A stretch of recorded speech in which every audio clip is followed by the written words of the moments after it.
पूजा खेडकर यांचा अटकपूर्व जामीन हा फेटाळण्यात आलेला आहे। एक मोठी बातमी, पूजा खेडकर यांचा अटकपूर्व जामीन फेटाळलेला आहे। कालच त्यांची आयएसचं जे पद होतं ते रद्द करण्यात आलं। त्यांना कुठल्याही परीक्षेला यापुढे बसता येणार नाही आणि आज जो निकाल राखून ठेवण्यात आलेला होता तो सुद्धा दिल्लीच्या पटियाला हाऊस कोर्टाने दिलेला आहे। त्यांचा जामीन फेटाळलेला आहे। पूजा खेडकर यांच्यावरती आता कारवाईचा बडगा उगारला जाणार आहे। पूजा खेडकर यांना आता सुप्रीम कोर्टाने मोठा दणका दिलेला आहे। कुठल्याही क्षणी पूजा खेडकर यांना आता अटक होऊ शकते। सोमेश कोलगे या संदर्भातले अपडेट देतील। सोमेश, नेमकं काय म्हटलंय कोर्टाने? नक्कीच घडीची सर्वात मोठी की पूजा खेडकर यांचा अटकपूर्व जामीन अखेर पटियाला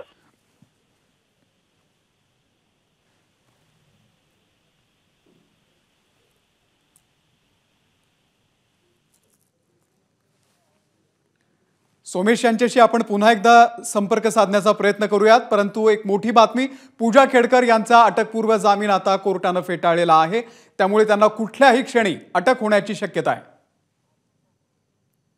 भारती सहस्त्रबुद्धे आपल्या प्रतिनिधी या संदर्भातले अपडेट देतील। भारती, कोर्टाने नेमकं काय म्हटलंय?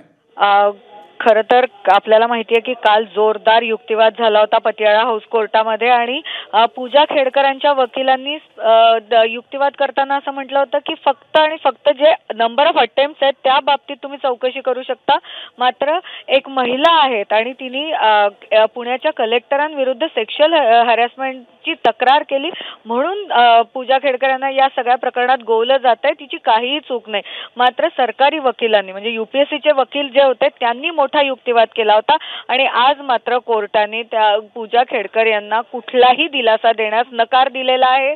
त्या पूजा खेडकरांची मागणी होती अँटिसिपेटरी बेलची, म्हणजे अटकपूर्व जामीन मिळावा, म्हणजेच अटकेपासून संरक्षण मिळावं ही मागणी होती। मात्र ती मागणी दिल्लीच्या पटियाला हाऊस कोर्टाने मान्य केलेली नाही। त्यांनी अशा पद्धतीचा कुठलाही दिलासा पूजा खेडकर यांना देता येणार नाही असं स्पष्ट केलेलं आहे। अमोल, पुढची कारवाई काय असेल भारती?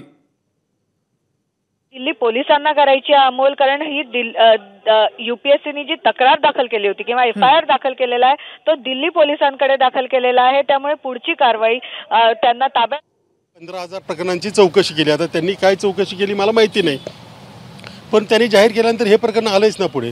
अशा अनेक अधिकाऱ्यांनी आपलं अकाउंट बंद केलेलंच आहे ना। त्यामुळे मी जी राष्ट्रपतींकडे मागणी केली की सध्याचे जे विद्यमान जज आहेत सुप्रीम कोर्टाचे त्यांचं एक कमिशन न्यावं आणि यूपीएससी असेल किंवा इतर राज्य स्पर्धा परीक्षा असतील त्याच्यामध्ये ज्यांनी ज्यांनी अशी सर्टिफिकेट दिलीत।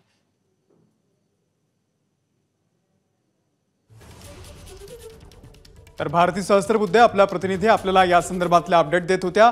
धन्यवाद भारती। तर यूपीएससी परीक्षेसंदर्भात खोटं दिव्यांग प्रमाणपत्र दिल्याचं हे प्रकरण आहे। पूजा खेडकर यांच्यासोबत आणखी कोण कोण गोत्यात येणार याची सुद्धा आता उत्सुकता आहे, कारण पूजा खेडकर यांची आता यापुढे चौकशी केली जाणार आहे। त्यांना कुठल्याही क्षणी अटक होऊ शकते। त्यामुळे एकंदरीतच हे एक मोठं प्रकरण आता बाहेर येण्याची शक्यता आहे। यूपीएससी कडून आयएसचा दर्जा सुद्धा पूजा खेडकर यांचा रद्द करण्यात आलेला आहे। आरटीआय कार्यकर्ते आणि या प्रकरणाचा सातत्याने पाठपुरावा करणारे विजय कुंभार सध्या आपल्या सोबत आहेत। विजय कुंभारजी, पूजा खेडकर यांचा जो जामीन होता, जामीन अर्ज तो फेटाळलेला आहे। अटकपूर्व जामीन अर्ज फेटाळल्यामुळे आता कुठल्याही क्षणी पूजा खेडकर यांना अटक होऊ शकते। आपली प्रतिक्रिया? आपल्यासोबत विजय कुंभार सर आहेत। सर, पूजा खेडकरचा जो जामीन अर्ज आहे तो फेटाळण्यात आलाय, काय नेमकी पहिली प्रतिक्रिया? अर्ज फेटाळला त्यांचा तो फेटाळण्यात आलाय, काय नेमकी पहिली प्रतिक्रिया? अर्ज फेटाळला त्यांचा जामीन अर्ज फेटाळला ही अत्यंत चांगली गोष्ट आहे, कारण या प्रकरणामध्ये ज्या पद्धतीचे आरोप होत होते आणि ज्या पद्धतीने पूजा आणि त्यांच्या घरच्यांचं वर्तन होतं ते सगळं पाहता एकूणच सगळ्या प्रक्रियेवरचा विश्वास उडण्यासारखी परिस्थिती निर्माण झाली होती। परंतु आता न्यायालयाने तो जामीन अर्ज फेटाळलेला आहे। त्यामुळे आता या प्रकरणाला गती येईल। पूजाच नव्हे तर तिला ज्यांनी ज्यांनी मदत केली त्यांची आणि इतरही ज्या ज्या अधिकाऱ्यांनी अशा प्रकारचे खोटे सर्टिफिकेट घेतलेत त्यांचीही चौकशी होईल असं आता आशा करायला हरकत नाही। पुढची कारवाई काय होणार आता अपेक्षित आहे? आता या त्या तर स्वतःच राजकीय त्यांना कायद्याने दिलेली आयुधं वापरतीलच, परंतु त्यांना तातडीने अटक करणं म्हणजे आणि त्यांनी काही एव्हिडन्स नष्ट करण्याच्या आधी त्यांना अटक करणं हे पोलिसांचं पहिलं प्राथम्य असलं पाहिजे। आता त्यांना तातडीनं अटक करणं हे पोलिसांचं पहिलं प्राधान्य असलं पाहिजे असं मत विजय कुंभार सरांनी व्यक्त केलंय. तर विजय कुंभार आरटीआय कार्यकर्ते यांनी या संदर्भामध्ये आपल्याला सविस्तर प्रतिक्रिया दिलेली आहे. तर यूपीएससी परीक्षेसाठी खोटं दिव्यांग प्रमाणपत्र सादर केल्याचा त्यांच्यावरती आरोप होता.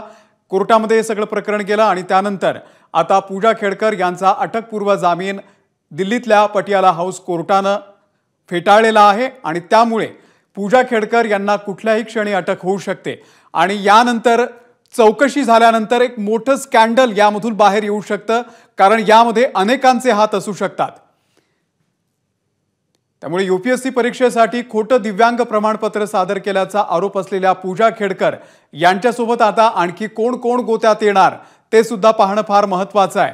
पूजा खेडकर यांचा कालच IASचं जे पद होतं तो दर्जा आता रद्द करण्यात आलेला आहे. त्यामुळे कुठल्याही क्षणी पूजा खेडकर यांना अटक होऊ शकते. एबीपी माझा, उघडा डोळे बघा नीट.